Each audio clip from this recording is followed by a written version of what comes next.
The Remarkable People Podcast. Check it out.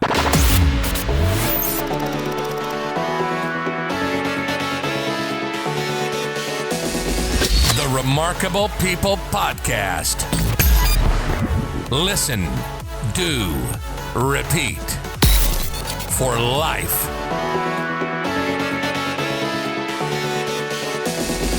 The Remarkable People Podcast.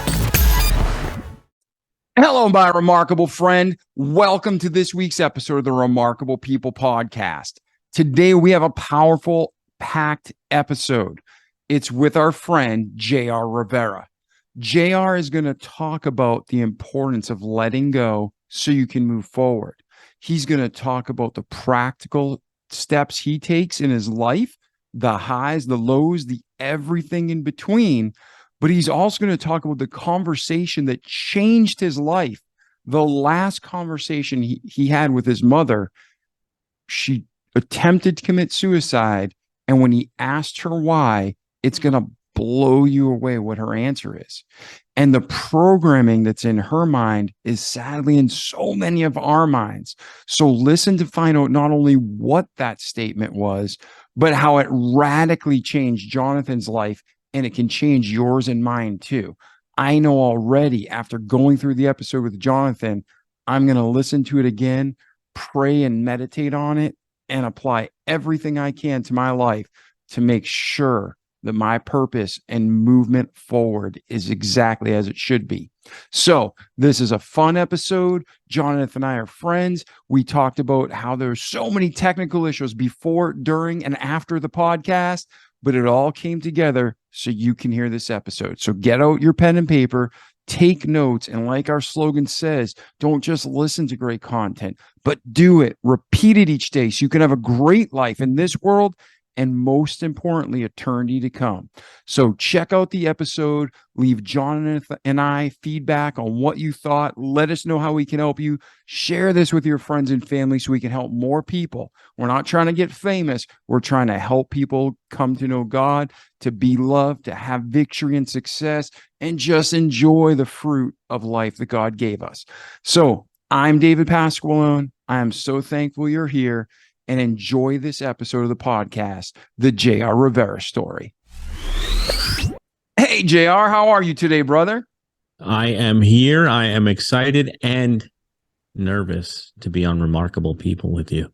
Nervous? Don't be nervous. I just told our listeners a little bit about you, what to expect in this episode, and they are pumped.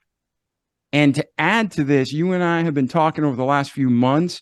We've talked on a professional level, on a podcasting level, on a personal level, and I let the audience know already that they're in for a fantastic episode. And just as proof of that, after 4 years of podcasting, 8 seasons of the podcast, hundreds of applications from people to be on the show, and about 150 recorded and released episodes, you and I still had technical issues before the show, right? So thank you for your patience. We're supposed to hide that, man. Nobody's supposed to know about those things. No, man, it's all transparent and real. Transparent and real. So whether you're listening through your favorite podcast player or whether you're watching JR and I on YouTube, this is going to be a fantastic episode, remarkable even. And JR, we're going to go through your life story. I know it's going to have huge value, plenty to deliver. But if our listeners were going to hang through the episode from start to finish, what's one major concept that you're going to make sure they glean and walk away with to better their lives? Well, I'm going to challenge you to hold me to this since you are the shepherd of the conversation. I'm going to throw it back on you, so I've got no responsibility. But what I would like to lead with and end with and give our listeners perspective on is sometimes letting go is the best way to go forward. And I think you and I have talked about surrender and grace and those things, and I know they're going to come up today, but sometimes just letting go, letting God drive is your best option. And maybe we'll make a case for that today. Amen. And that's something that so many of us, I think everybody does at different times in their life, but so many of us need it today. So this is serious This is important to you. This is something that drives you, not just your personal world, but your professional life. How did you get to this point, though, JR? Let's go back to your birth. Where were you born? What was your upbringing like? And we'll go through your life chronologically, the good, the bad, the pretty, the ugly, and the pretty ugly. Pretty ugly. I like that. I mean, I grew up to a lower middle class family, and I was born in Bronx, New York, and it was really bad around that time. Anybody that knows New York in the 70s remembers the Bronx was burning.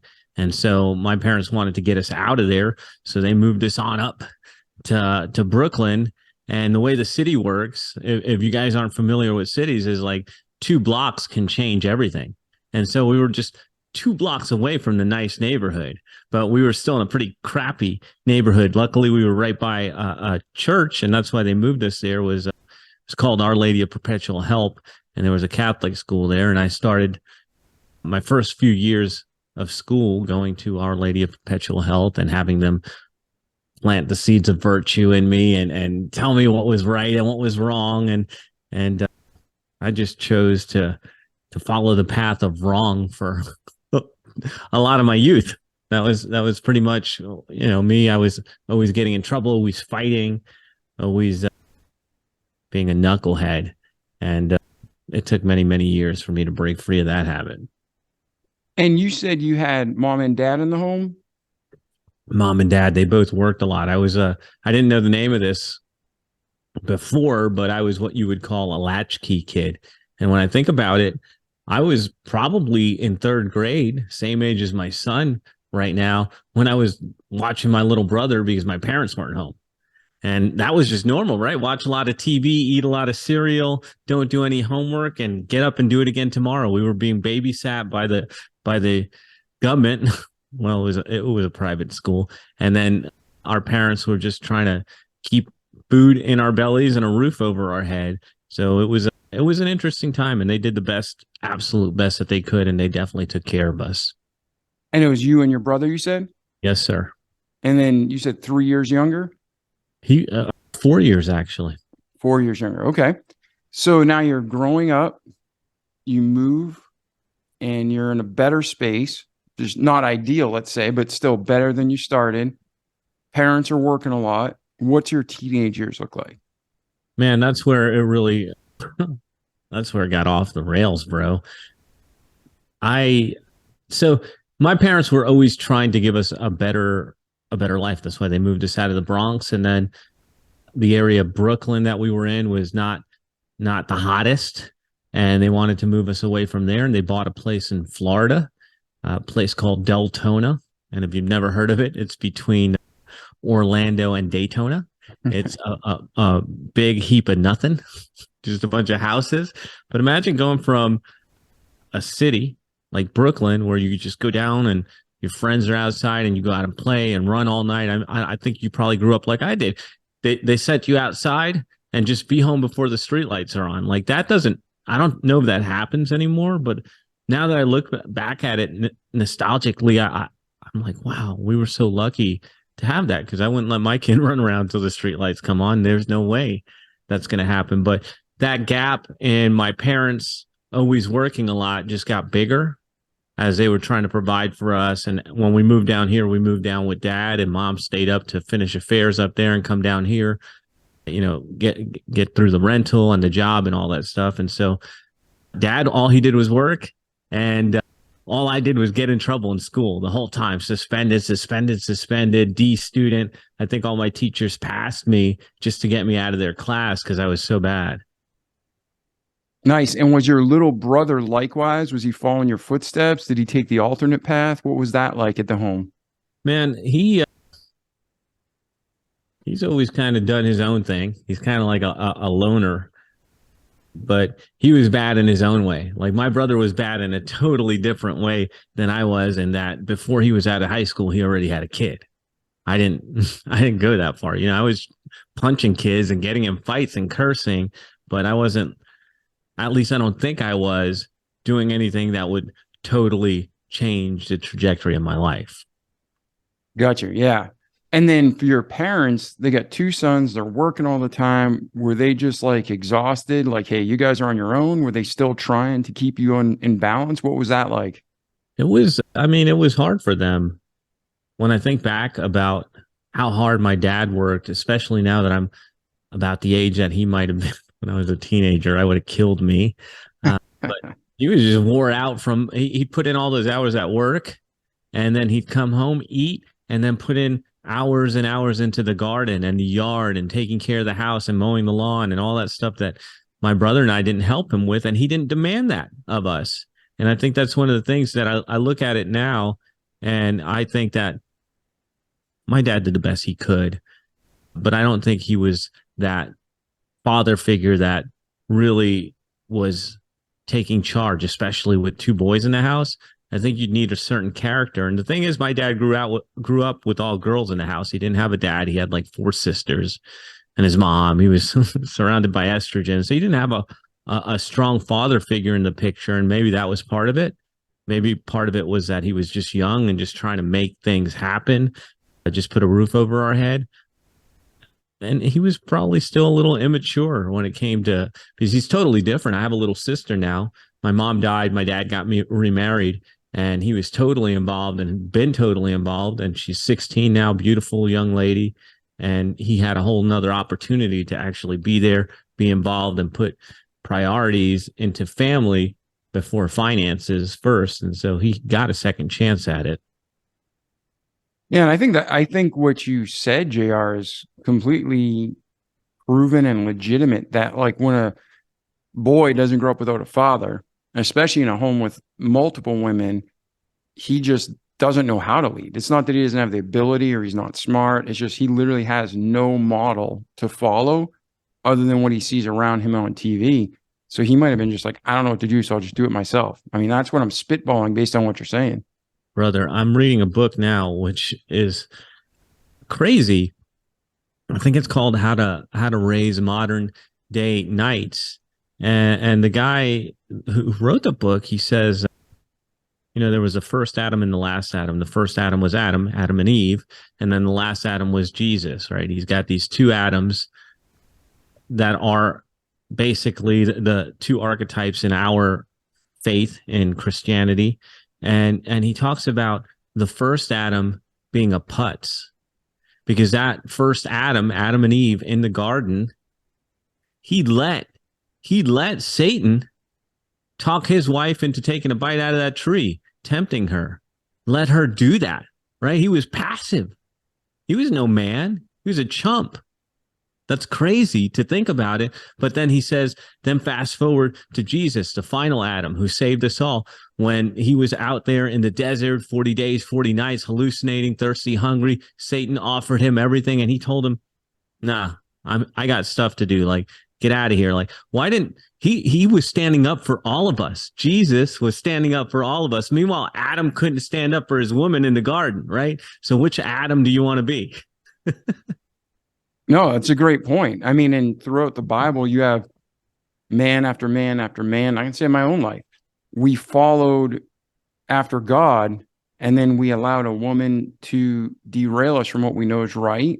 And that's like the backwards model. A man and a woman are equal, but there is a hierarchy, and that's a beautiful protection. God protects us. We protect our wives. We all protect our kids, right? Yeah. And when you go outside of that model that God designed, things blow up and bad things happen.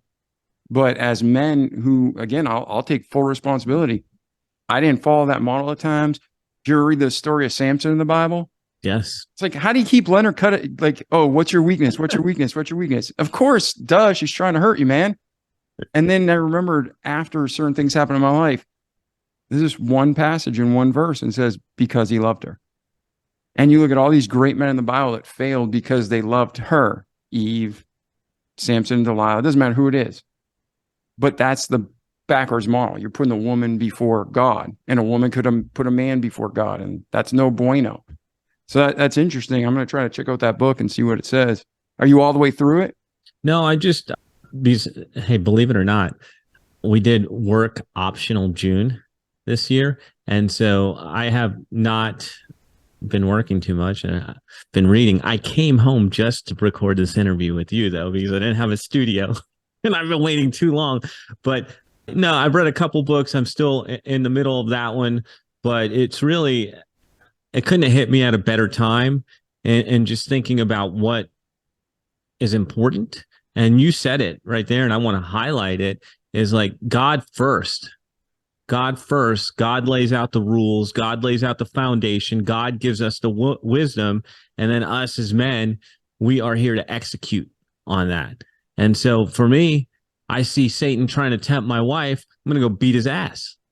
That's what I'm going to do. And I hope that's okay to say. You can bleep me out, but that's No, man, we're good. No edits. It's all good. That's my role here, right? Is to protect, like you said, God's protecting us.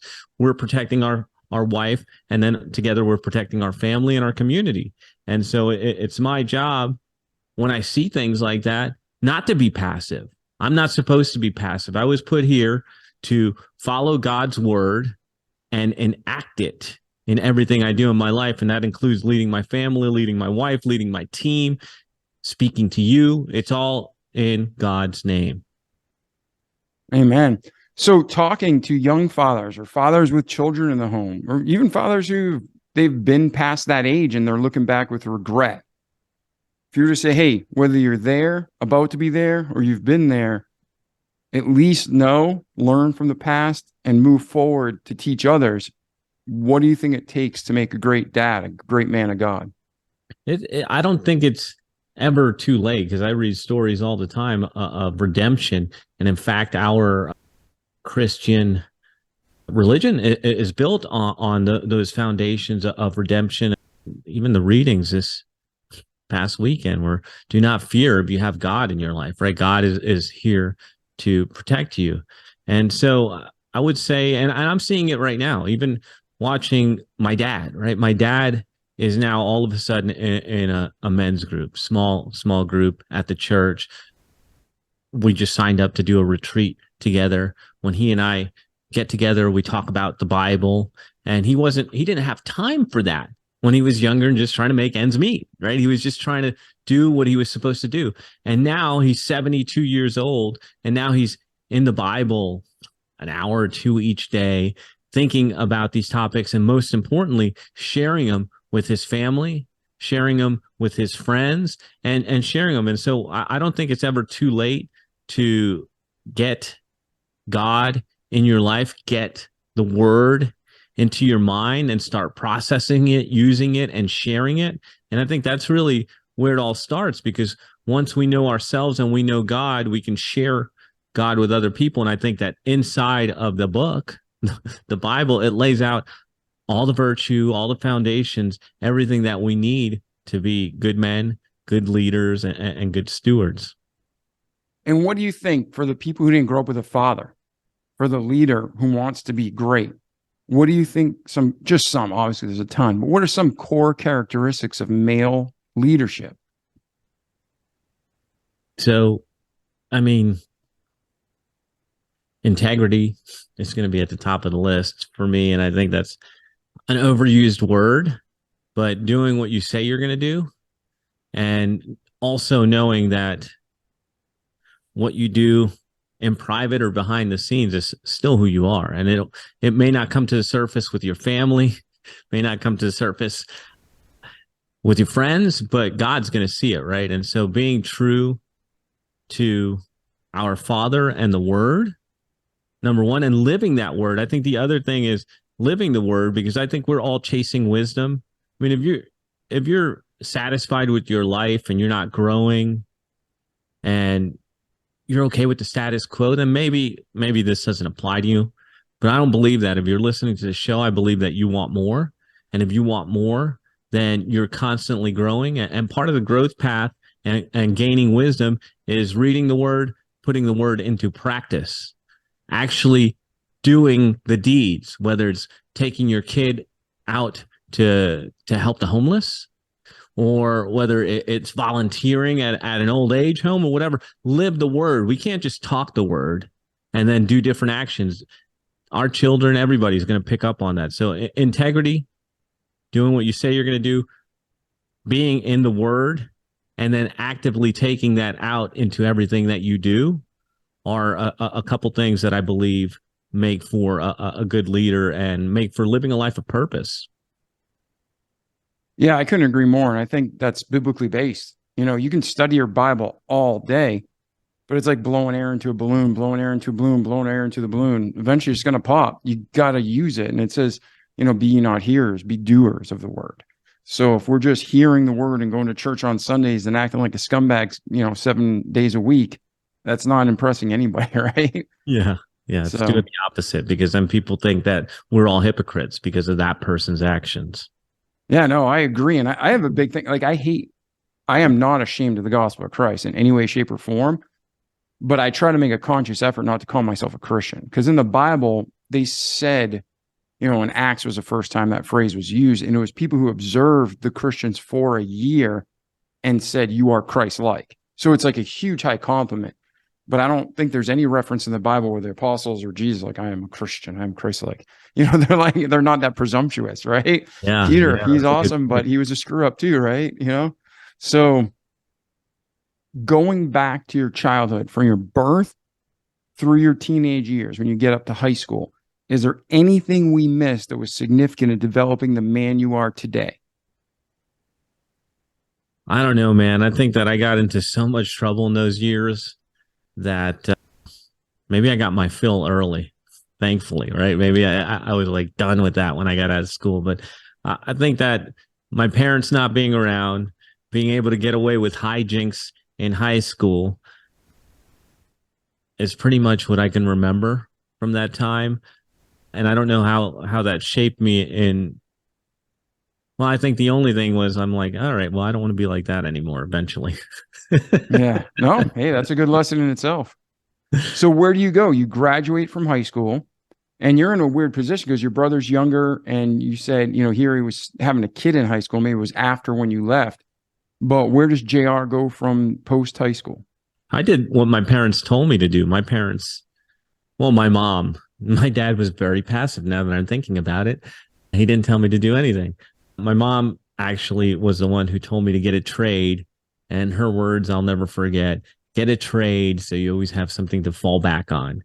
And that tells you a little bit about her programming, was thinking that life is a series of fallbacks, so you need fallbacks. And I don't really think that's a path to success now, but it's good to be able to review that. But I did it. I became an electrician.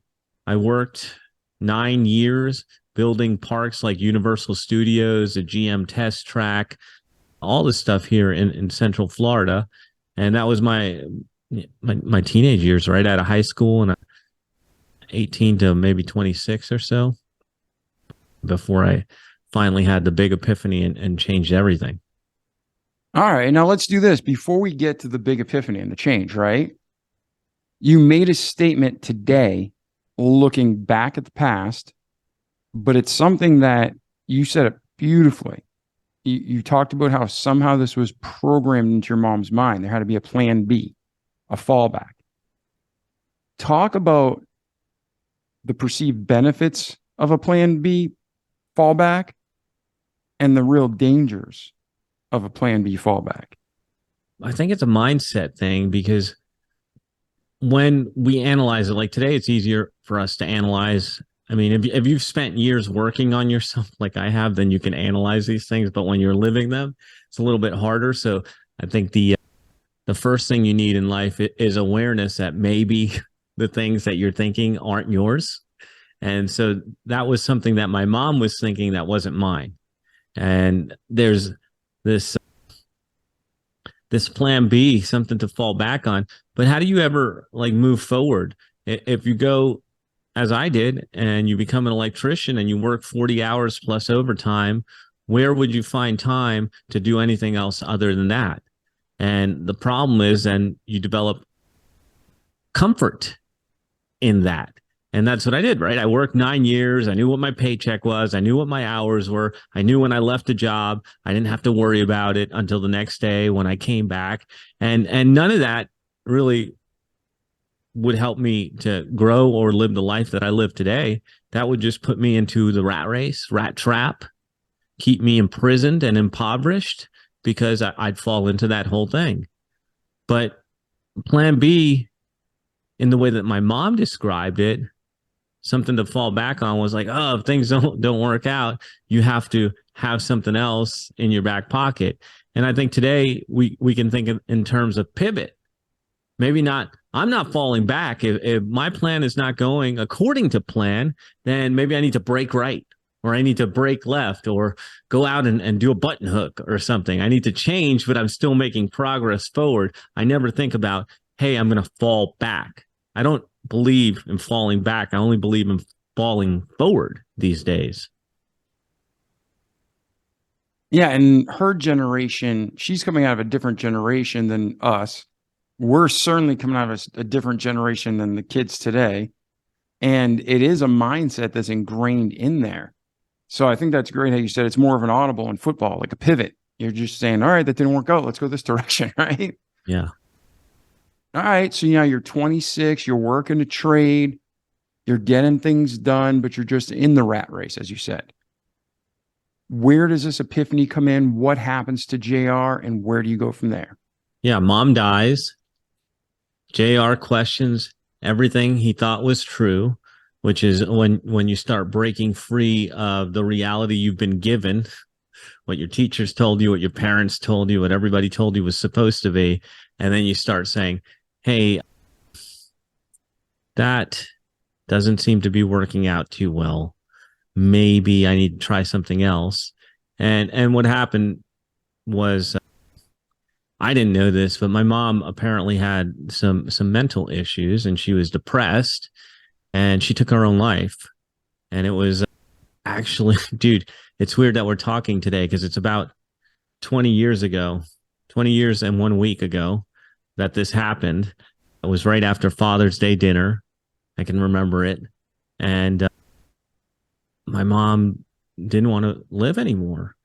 And I got to see her in the hospital as they were wheeling her by when they first brought her in and all that. And it was the last time I would ever hear any words from her or say any words to her. And I asked her, Mom, how could you do this? What? I mean, why? Why would you do this? That was my only question to her. And her answer is what changed my life. And so I say this is the greatest lesson I ever got from her. Was her answer was, work's been hard. Are you freaking kidding me? Really? Work has been hard. Is work worth your life? That's when I started questioning everything. Went downhill into this cave of despair as I tried to understand what was going on, who I was supposed to be, what I was supposed to do. The one thing that I knew was work was not going to kill me. And so that I already knew that I had to get rid of work. Yeah. I mean, wow. And that was the last conversation you had with your mother? Yeah, that was, I mean, because they were wheeling her by. She had taken some poison or something. I don't remember what she did, but that was the last time she could talk before she was on ventilators and everything else. Man, okay. So now you, your father, your brother, did anybody see this coming? Like, did your dad know and keep it private, or was it just like shocking to everybody? So it's hard to say, right? This is 20 years later. I don't know how much my dad knew. It's not like she left us a note or anything, but he did tell me a little while later that she had tried to do something similar when she was like 14 or 15. And so my mom already had something wrong with her, and she went all those years from 15 to 52. But apparently that escape hatch was built into her. But I don't know. I don't know. Like, I've never been able to get that information. Like, I have a feeling that she was on antidepressants, although dad won't admit it to me. And I think that probably made it worse. But I don't think about like why anymore. I because my belief, I changed my belief, right? My belief as it happened, I could have been crying to God and why did you do this to us? And why are you punishing us and all that stuff? And I didn't have that in me. All I had in me was why did this happen? And what do I need to learn? And what do I need to change? And that's what I decided to do with it. And that's a healthy way to process that. So that's fantastic.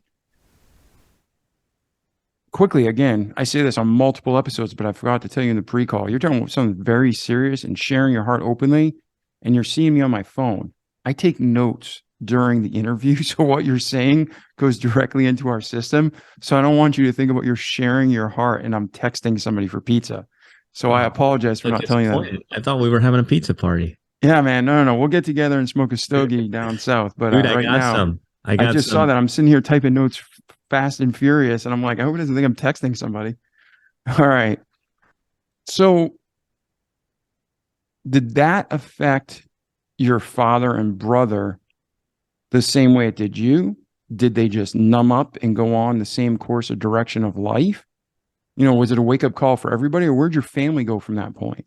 Yeah, things changed. Like I said, my brother's a Rolling Stone, and his way of dealing with it was just distancing himself from me and Dad, and so he just disappeared and did his own thing. I ended up moving back in with Dad because I didn't want to leave him in the big house alone. I was living like 15, 20 minutes away, and I ended up moving back in with him to kind of keep him company. And yeah, Dad took it like Dad was just shell shocked for a while. I think he had PTSD after something like that, where I for a while, I worried about him. I was like, this guy seems like he's losing his mind, like he wasn't all there.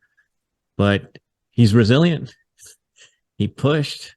And I remember I've been with my wife now 19 years. And I remember when we were first dating, it was always three of us. Dad was always the third wheel. It was me, Cupcake, my wife, Rachel, and Dad. And we would do things together because we wanted to keep an eye on him and keep him around. And eventually, very quickly, his mom introduced him to a woman who is now my I guess my stepmom. Just call her mom.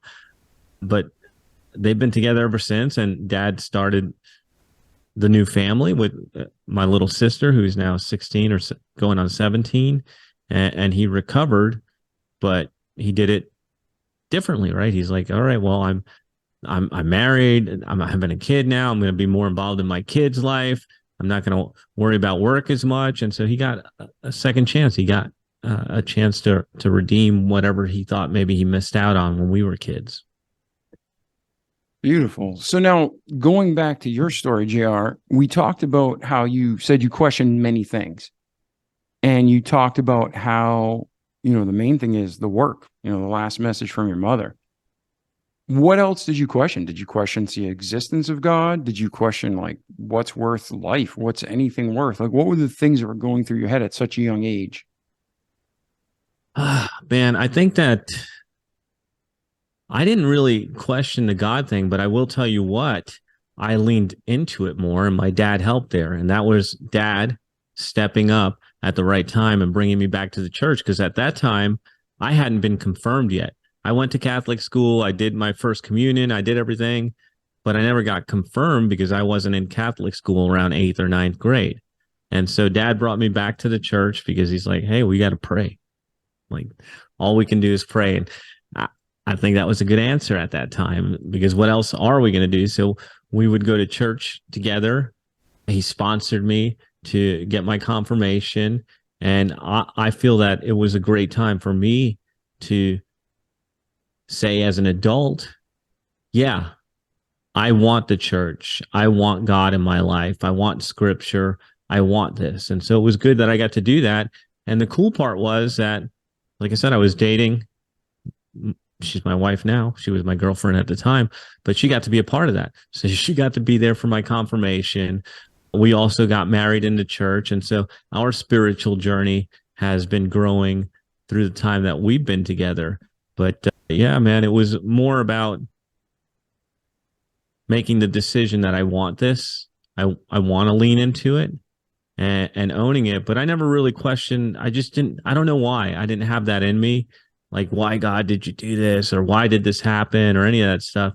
I made a decision instantly. that work was the enemy, and I was going to do whatever I had to do to get away from work. And we can see that right now in the fact that I said, hey, we're doing work optional June, right? How could you do that if you had a job? You couldn't do that. And so I went to war with the idea and the identity of being a worker and being present for 40 hours and working for someone else. That was who I turned into my enemy at that time. And talk about that journey, because so many people who put a conscious effort into changing their mindset, to shifting their paradigm, to growing, it's very, very difficult to go from the rat race, your day job, to your dream job, so to speak. Even if they achieve starting a business and being successful financially, it's so common to them to feel guilt. Wow, I'm only working 2 hours a day and I'm making all this money. I have to work 12 hours. I'm doing something wrong. I'm not right. So during this transition, what were some of the things you faced and how did you overcome them? Well, what you're describing is society's bad programming. And we're accepting it because most of us went to school. It was like 7 to 3:30. How's that different than my job as an electrician or the 9 to 5 thing, right? We were conditioned to think that that's what we were supposed to do. That's what the school system is, a conditioning device to make good little factory workers, make you obey, make you do what you're told and not step out of bounds. And I don't, like, I'm grateful that I was such a rebel in high school and even in my younger years, because I rebelled away from all of that. But that's a mindset thing, right? That we're given. That's where you have to start questioning, whose ideas are these anyway? Like, whose idea is it that we can't have a work optional June? Or as you described, whose idea is it that we can't work 2 hours and produce amazing results that move the dial for our clients and not have to work anymore and enjoy your day? Those are other people's ideas. Even I'm putting my ideas into you right now. You need to think your own ideas and question everything. No, you know what's funny though? I mean, a lot of people think I'm crazy and my kids thought I was crazy, but I said the same thing about school as you did. You're the only other person I've ever heard say that, to be blunt. School conditions you to be a mindless workaholic. Get up, go to school, live with people you can't stand, jump through hoops to follow rules that are not just arbitrary, but actually asinine in many aspects. You're forced to consume bad content. And then when you're done, you go home and you have to do 4 hours worth of homework or more sometimes because the system's so broken. And then you just watch TV because you're so fried and then go to bed and start the next day. It is absolutely brainwashing our society. And that's why we have the culture we have today. It's completely been, men have been emasculated. The system has programmed us to not ask questions, to do what we're told, and to basically be mindless zombies. So everything you said, man, I agree with you wholeheartedly. I think it's a broken system. We're not alone, brother. This is something that is catching fire right now. And in fact, it's one of the reasons we decided to homeschool our son, is because if anybody's going to do the programming, it's going to be me. I feel like I'm better equipped with the Bible and with my experience to program my son than any school system could ever be. And that's why we've taken that back. And that's more being a man, stepping up and saying, here's what I stand for, and I'm willing to do it. Like, when I say homeschool, a lot of people think, oh, your wife's going to do the homeschooling. No. We're a team and we're splitting it up, and we're both going to be involved in that so that we can enjoy it together, make sure that we're both moving, or all three of us are moving in the same direction, and make sure that we get to all learn together. I think that's part of the fun. But yeah, I'm not putting any stock in the system. No, it didn't work for me. No, I think that's wise. For all you listening, just ask questions. I'm not saying you have to question everything, but ask the question. There's a difference between questioning someone and asking a question. Every situation, there's one truth. So either you're right and I'm wrong, I'm right and you're wrong, or we're both wrong. We need to find God's truth, right? Yeah. So asking questions is super, super important. So now you have your mom pass, leaves a huge impact in your life. How did you make the transition, and what did you do to make the transition? Man, it wasn't like instant. I wish it was. What? It wasn't overnight? Overnight. Boom, snap my fingers, everything was different. And by the way, that's deep sarcasm if you're listening to the podcast and not seeing our faces. That was total sarcasm. It was I struggled, man. I went into a pretty deep depression for at least, I'm going to say, about a year. If I'm thinking about it correctly, it's been a while, but I still remained at my job, but I was not performing. I was doing terrible and just going to collect a paycheck while I figured it out. And I had one idea that could set me free, and it was real estate. And interestingly enough, it was an info product that my mother purchased for me at least 2 or 3 years before that. One of those 3 a.m. infomercial. You can buy real estate with no money down. Carlton Sheets, man, the king of no money down. And I had it sitting on a shelf for a couple of years. And after mom passes and after I've had some time mourning and sitting at that job I hated, I'm like, maybe I can do this. I mean, no money down. That's me. I got no money. So it's perfect. And I studied, and decided to take my real estate exam so that I could have a real estate license and perhaps make commissions while I was figuring out the investment thing. And one day I just quit my job. It was probably around this time in summer. I quit my job and I had like $500 to my name and a credit card. And I told Dad, here's what I'm doing. He was like, are you sure? All right, then do what you got to do.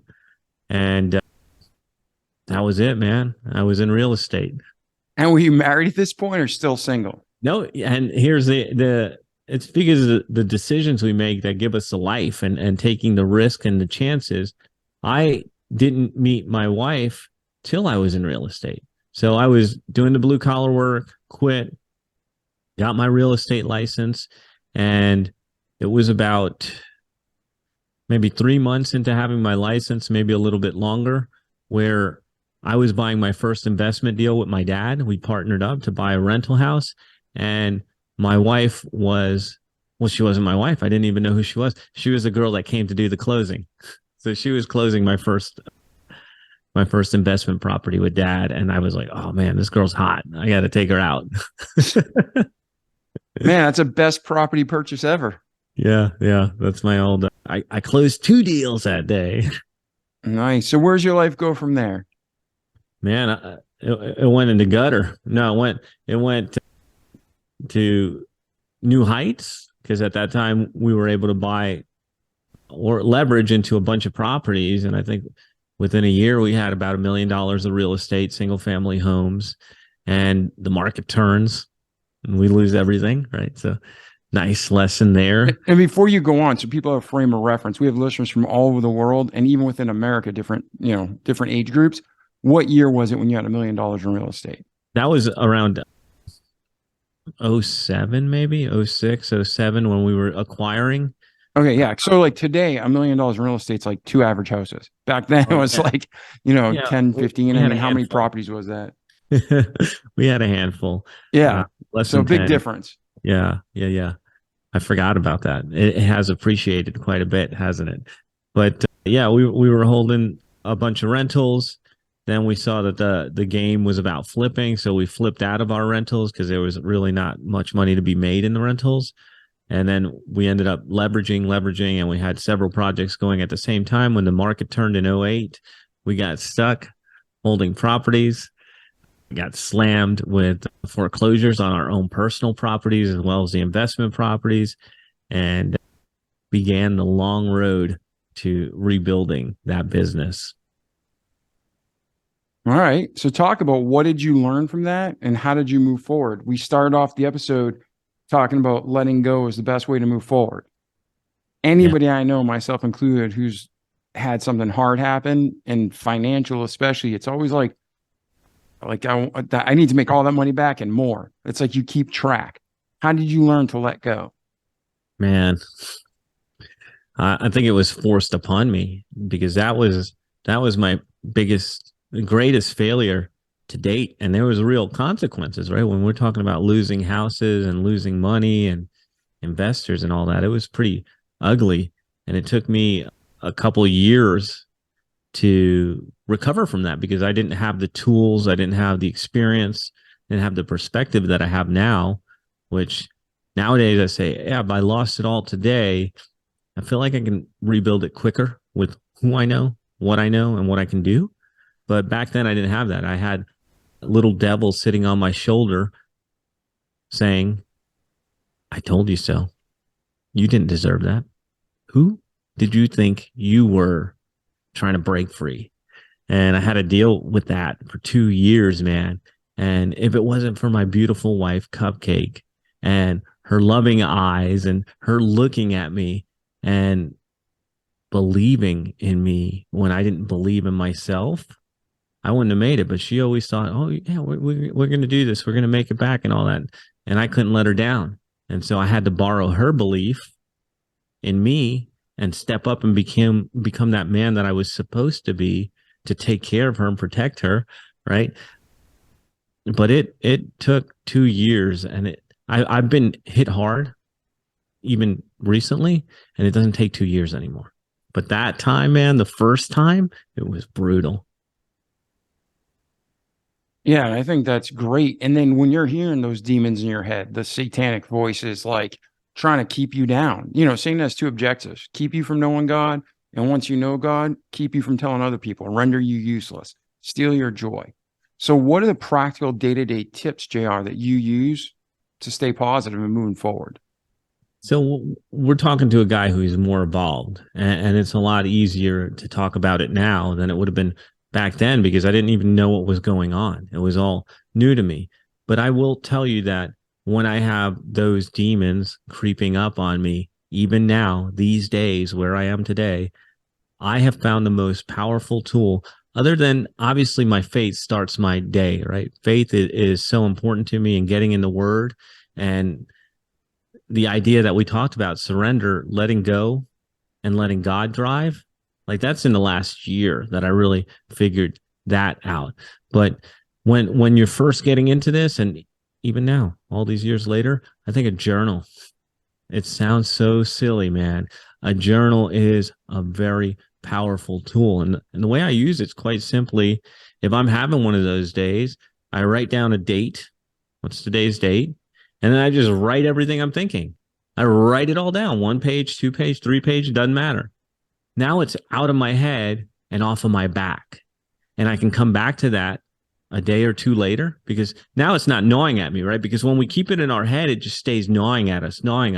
So I download it to a piece of paper and let all the feelings and emotion go into that piece of paper. Then I can come back a day or two later objectively and look and question, am I thinking correctly? Is this thinking serving me? Is this moving me closer or further from what I want to be, who I want to be, what I'm supposed to do? And I can look at it objectively. But without faith, knowing to let go and knowing to let God drive, and that journal to dump it, physically dump it and get rid of it, I would be in a lot of trouble.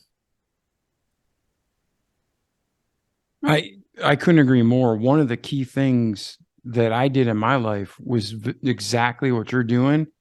Did you ever have those nights where you wake up and you just keep thinking about all your problems? Yeah, of course. Who hasn't? Yeah, yeah. So what I do is I do the same thing. I get a piece of paper and a pencil or a pen, and I just puke everything out of my head. It doesn't matter if I wrote the same thing 5 times in a row. If it's on my mind at that moment, I puke it all out on paper. And then I pray over it. And there's that verse, cast your care. Jesus is talking about cast your cares upon me because my burden is light, right? My yoke is easy and my burden is light.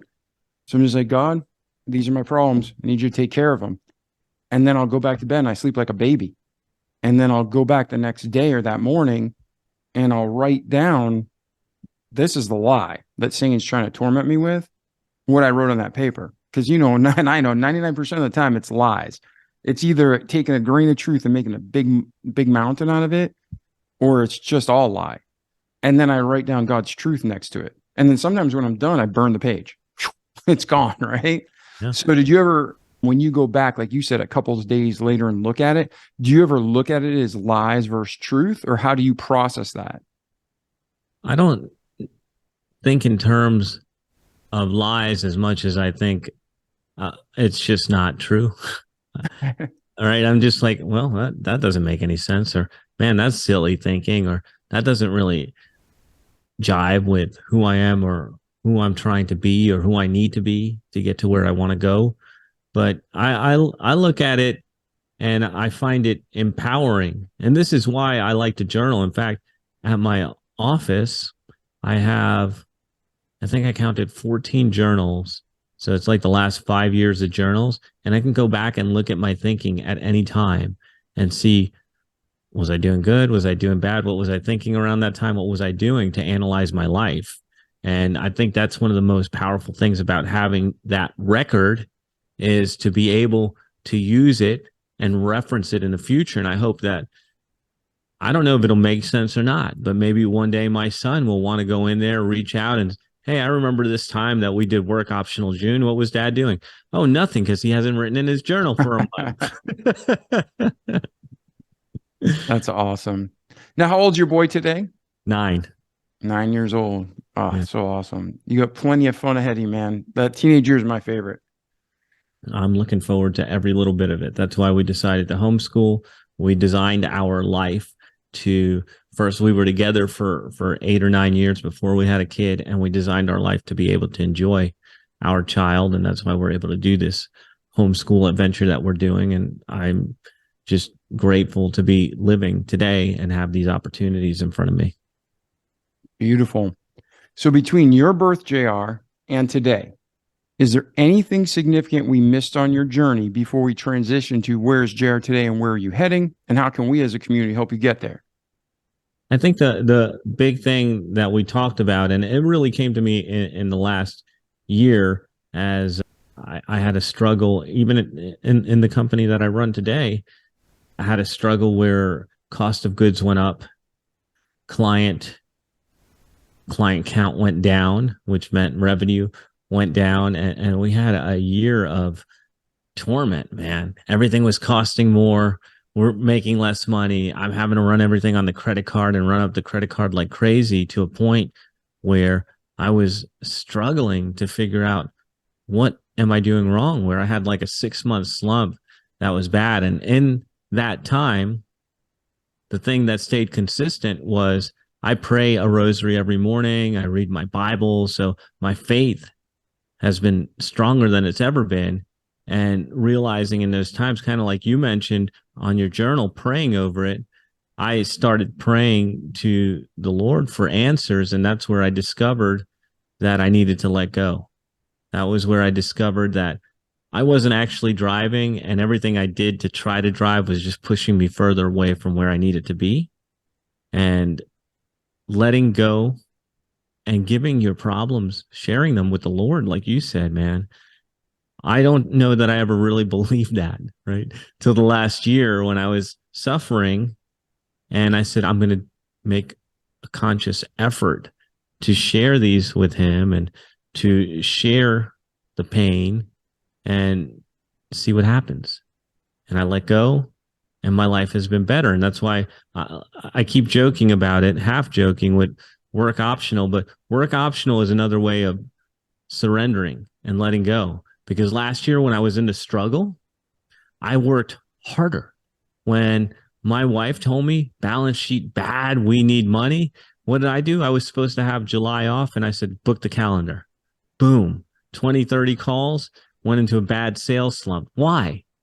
Because I tried to take the wheel and drive. And I knew that this year I wouldn't do that. And this year we've been able to let go, My wife's like, this has been the most, you're funner than you've ever been. Funner. I don't know if funner is a word, but she used that word. You're funner than you've ever been because I let go, man. I just let go. What am I supposed to do here? God's guiding me. God's lighting the path. And I am a tool to bring his light to the world. And so if I'm doing the things that I'm supposed to be doing to bring his light to the world, like this conversation was important to me. This is why we're here talking, being with my kid, being with my dad, being with my wife. Those things are important to me. So letting him guide me and letting go has been the most powerful lesson that I've learned in the last year, and the one that I just wish I would have known 20 years ago. Well, that's why we're here today. We learn it. We're going to learn everything. We're either just do it the easy way or the hard way. So now you're helping others around the world learn. But I'm going to challenge you. If someone's listening and they want to start this process, everybody's different, but there's fundamental things that are the same. All truth comes from God, foundational principles. What are ways, like a 1, 2, 3, try these 3 steps, try these 2 steps, try this 5 or 1, it doesn't matter. But what's something, JR, that you would tell the listener today how to let go? Because for some people, that's very difficult just because of their background, their makeup, and the things that have happened to them. It's almost like protecting themselves. When they say poison kills the vessel it's in, not everybody else around you, right? But sometimes letting go of even that poison is hard. So what are some practical steps of letting go? I'm going to give you, and we mentioned some that you've used, but if we were to summarize it, start here, try this. What would that be? I'll give you the one thing that got me started on this path. And if you use this one thing every day, what happens is you get filled up with positivity and you have less room for those negative thoughts. And so if you get in this habit, it also leads into the other things that we're talking about, journaling, time in faith, and all that. And it's quite simply what I call the gratitude exercise. In the morning, in the night, every day, when you get up, 5 things you're grateful for. Before you leave work or before you go to bed, 5 things you're grateful for. And the reason why this is so important is because, number one, we all focus on our problems and our problems become bigger. So now I'm asking you to change your focus twice a day to what's good, to what you like, what you love. And what I've found by doing this exercise is that you begin to realize who you are, what your core values are, what's important to you. For me, what I figured out was I did this for at least 6 months, and I kept repeating some things over and over again. And if you're repeating things, that's the things that are most important to you. So for me, it's faith, fitness, family, and finances. I was always grateful in those zones, and that's how I figured out my pillars of purpose. And what you do is when you're thinking of these positive things, it's going to sound woo-woo, you start attracting more of that to you. And I don't mean like law of attraction, The Secret. I just mean that you start recognizing when you look up the things that you like that are coming at you, and you grab more of those into your life. And as you're doing more of that positive work, you're filling up your heart with more positivity. And that opens the door for you to be able to get rid of or combat those negative thoughts. But the first step is a gratitude exercise, I would say. Yeah, and I agree with you. Everything is balance. A false balance is abomination to the Lord, but a just weight is his delight. And if you go all new age and you're like, I'm just going to think everything into existence, that's crazy. You know what I mean? But there are strong, strong truths to that positive thinking. And, the Bible talks about you reap what you sow. How our words breed life, or they can breathe death. And, as a man thinketh, so is he. There's so many biblical premises, but it's like everything else in life. God creates beautiful purpose with balance, and Satan tries to bring you to the left or the right. If you're all liberal, you're crazy. If you're all conservative, you're crazy. You need that balance. So I think what you said is super wise, and attitude of gratitude has never hurt any human. It's only helped. Yeah, it has that's a blessing, man. If you can start doing that, then you can start getting into the habit of journaling. And that's where my journaling really expanded from, was the gratitude exercise, which takes 5 minutes. No excuses. Yeah. And you can do it while you're driving. If you had to, it's better to be alone, right? But if you had to do it, you can multitask that one. Yeah. Yeah, absolutely. All right, man. Well, let's do this. Where's JR today? What are you up to? Where are you heading? How can we help you get there as a remarkable community? The thing that I'm working on that scares me to say out loud, that I have to keep saying it out loud to keep myself accountable, is changing lives. I want to be changing 10 million lives a year. And the way I do that is through my work at the Podcast Factory, through conversations like this with you and the remarkable people who are listening to us, and through the work I do with my hosts who have amazing messages, uplifting messages, who are doing things to make the world a better place. And I feel blessed because I figured out that I'm supposed to be a fisher of men. I figured it out. And the way that I'm fishing men to the light is by the work that I do at the Podcast Factory with these great messages, with these great experts who are bringing the light from all different perspectives, different ways of life, different upbringings, but bringing good positive messages to help our listeners live a better life, be part of the light instead of in the dark, as most people spend their lives. Awesome. Well, if somebody wants to get a hold of you, if they want to listen to your podcast network, if they want to reach out to you, talk personally or professionally, what's the best way for people to connect with you, JR? So I would say this, that if you're looking for more remarkable people, more uplifting messages, people who are going to lift you up, go to the podcastfactory.com, look for the client showcase, and there you'll find 90 to 100 different podcasts, different hosts, different ideas, different perspective for you to go find some more remarkable people who will uplift you, who will give you a new perspective, who will help you be a better version of yourself. That's one. The other one is, if you've got a message, if you've got a mission and you want to get it to more people, that's what we do at the Podcast Factory. And you can go to the podcastfactory.com, book a call, and we can discuss how a podcast might be able to help you in your mission. Excellent. So you mentioned earlier, if I could go back and say something to my 20-year-old self, before we go on, from your birth through today, is there anything we missed in your life? And if there was one little gem you want to share with your 20-year-old self, really all our listeners, what would that be, JR? I said it to my son today. I have to constantly remind him about this. And it's something that I wish I would have known, because it would have put me in a better position. But God gave us 2 ears and one mouth. Why? Because we're supposed to listen twice as much as we talk. And if you're talking, you can't learn. And so the one piece that I would give my 20-year-old self is STFU, putting it nicely, and listen.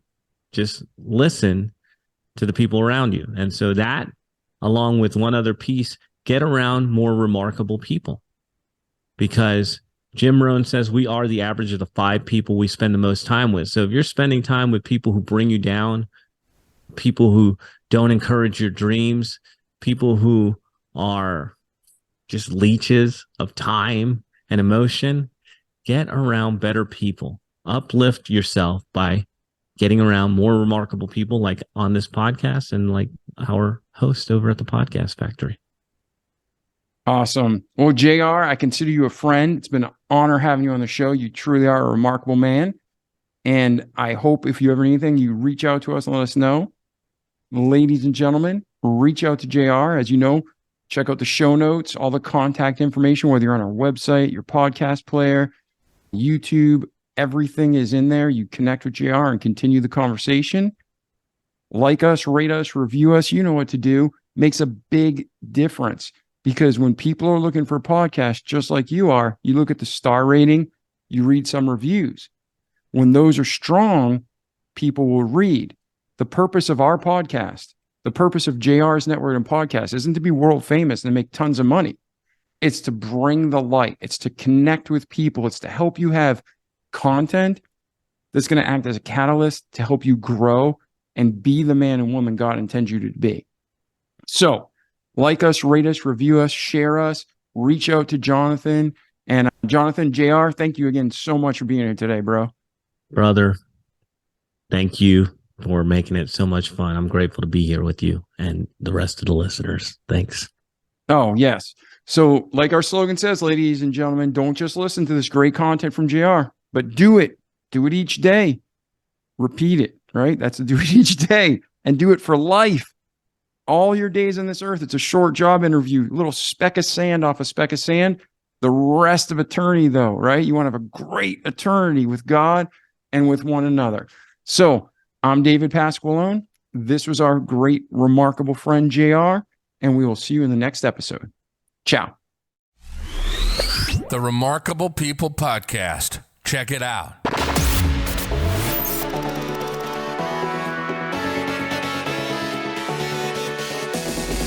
The Remarkable People Podcast.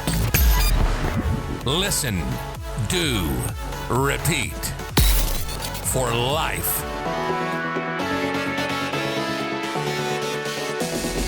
The Remarkable People Podcast.